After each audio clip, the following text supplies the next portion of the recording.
আসসালামু আলাইকুম। সংবাদে আপনাদের সবাইকে স্বাগতম জানাচ্ছি আমি নুসরাত। শুরুতেই সংবাদ শিরোনাম। 2 মৃত জিম্মির বদলে 30 ফিলিস্তিনির মরদেহ ফেরত দিল ইসরায়েল। মিয়ানমারে 2 শহর থেকে সরে যাওয়ার ঘোষণা বিদ্রোহী গোষ্ঠীর। বাধ্যতামূলক সেনা নিয়োগের বিরুদ্ধে ইসরায়েলে ব্যাপক বিক্ষোভ। যুক্তরাষ্ট্রে 1 মাস ধরে চলছে শাটডাউন। ট্রাম্পকে দায়ী মনে করছেন মার্কিনিরা। দর্শক, এতক্ষণ শুনছিলেন সংবাদ শিরোনাম। এখন বিস্তারিত। আপনি যদি ইসরায়েলের ধ্বংস চেয়ে থাকেন তাহলে চ্যানেলটি সাবস্ক্রাইব করে দিবেন এবং ভিডিওতে লাইক করে আপনার মূল্যবান মতামত কমেন্টে লিখে জানিয়ে দিবেন। এখন বিস্তারিত। যুদ্ধবিরতির চুক্তির অংশ হিসেবে আরও 30 ফিলিস্তিনির মরদেহ ফেরত দিয়েছে দখলদার ইসরায়েল। শুক্রবার মরদেহগুলো গাজার খান ইউনিসের আল নাসের মেডিকেল কমপ্লেক্সে পৌঁছে দেয় রেড ক্রস।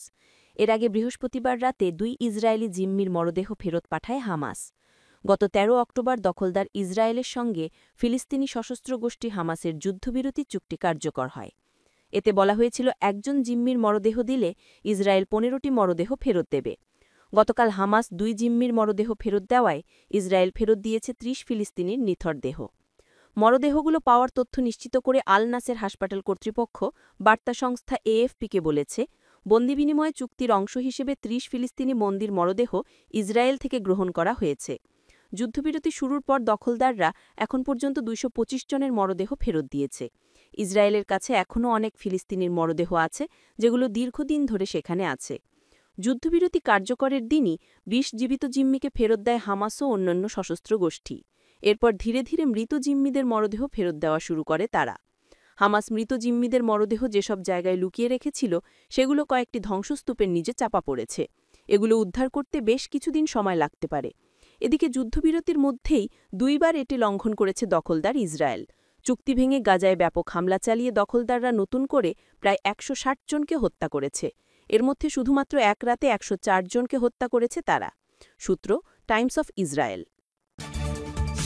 মিয়ানমারের উত্তরাঞ্চলে কয়েক মাস ধরে চলমান তীব্র সংঘর্ষ বন্ধে দেশটির জান্তা সরকারের সঙ্গে একটি যুদ্ধবিরতি চুক্তি করেছে বিদ্রোহী গোষ্ঠী তাং national liberation army TNLA।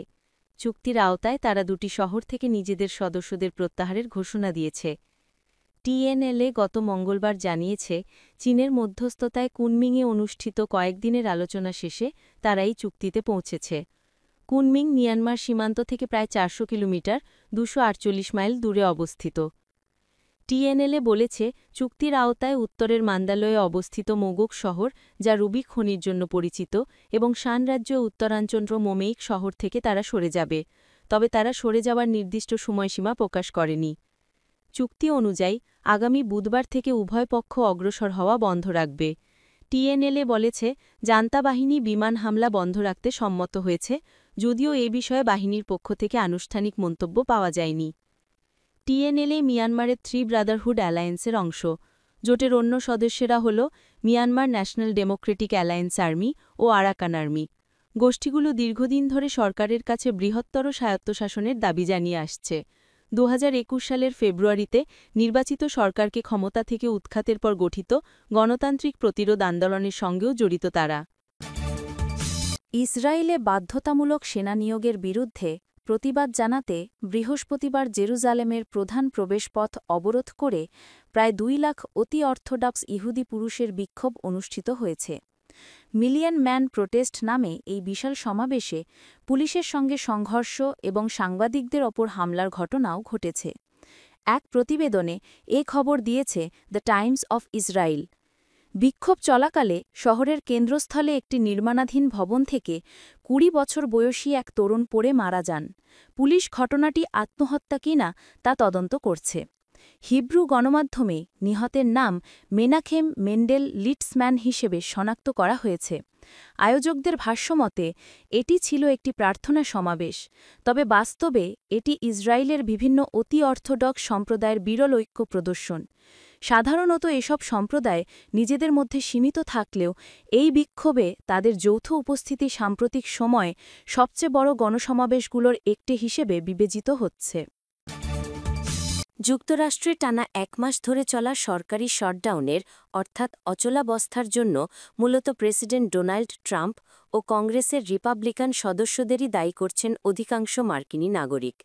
Washington post, ABC news ও ইপসোস পরিচালিত সাম্প্রতিক এক জরিপে দেখা গেছে ৪৫% মার্কিনী নাগরিক ট্রাম্প ও তার দল রিপাবলিকান পার্টিকেই দায়ী করছেন।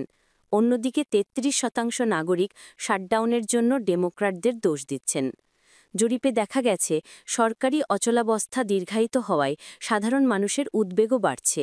৩/৪ মার্কিনী নাগরিক জানিয়েছেন তারা খুবই বা কিছুটা উদ্বিগ্ন এই পরিস্থিতি নিয়ে। নিম্ন আয়ের পরিবার ও ডেমোক্র্যাট সমর্থকদের মধ্যেই উদ্বেগের মাত্রা সবচেয়ে বেশি। ওয়াশিংটন পোস্টের প্রতিবেদন অনুযায়ী ফেডারাল সরকারের হাজার হাজার কর্মচারী ইতিমধ্যে বেতনহীন অবস্থায় দিন কাটাচ্ছেন। পাশাপাশি বহু গুরুত্বপূর্ণ সরকারি কর্মসূচিও স্থবির হয়ে আছে। গত ১ অক্টোবর থেকে শুরু হওয়া এই সরকারি অচলাবস্থার সূত্রপাত হয় তহবিলের মেয়াদ শেষ হয়ে যাওয়ার পর, যখন রিপাবলিকান ও ডেমোক্র্যাটদের মধ্যে অ্যাফোর্ডেবল কেয়ার অ্যাক্ট (ACA) নিয়ে মতবিরোধ দেখা দেয়।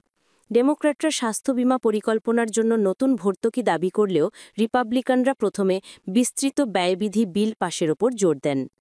সিনেটের সংখ্যাগরিষ্ঠ নেতা চার্লস শুমার ট্রাম্পকে রাজনৈতিক তামাশার দায়ে অভিযুক্ত করে বলেন, আমেরিকানরা নিজেদের চোখে দেখছে ট্রাম্প কী করছেন। এই শাটডাউনের দায় একান্তই ডোনাল্ড ট্রাম্পের এবং জনগণ তা জানে। অন্যদিকে রিপাবলিকান সিনেটর জন বারাসো পাল্টা অভিযোগ করে বলেন, আমেরিকান জনগণ ডেমোক্র্যাটদের এই বিপজ্জনক রাজনৈতিক খেলা দেখে ক্লান্ত। তারা সরকারের স্বাভাবিক কার্যক্রমকে জিম্মি করে রেখেছে। ২,৭২৫ জন প্রাপ্তবয়স্ক মার্কিনী নাগরিকের ওপর পরিচালিত অনলাইন জরিপটি অনুষ্ঠিত হয় ২৪ থেকে ২৮ অক্টোবরের মধ্যে। বিশ্লেষকরা বলছেন, যদি এই অচলাবস্থা ৫ নভেম্বর পর্যন্ত অব্যাহত থাকে, তবে এটি হবে যুক্তরাষ্ট্রের ইতিহাসে সবচেয়ে দীর্ঘ সরকারি শাটডাউন। আপনি যদি আমাদের চ্যানেলে নতুন হয়ে থাকেন তাহলে চ্যানেলটি সাবস্ক্রাইব করে দিন।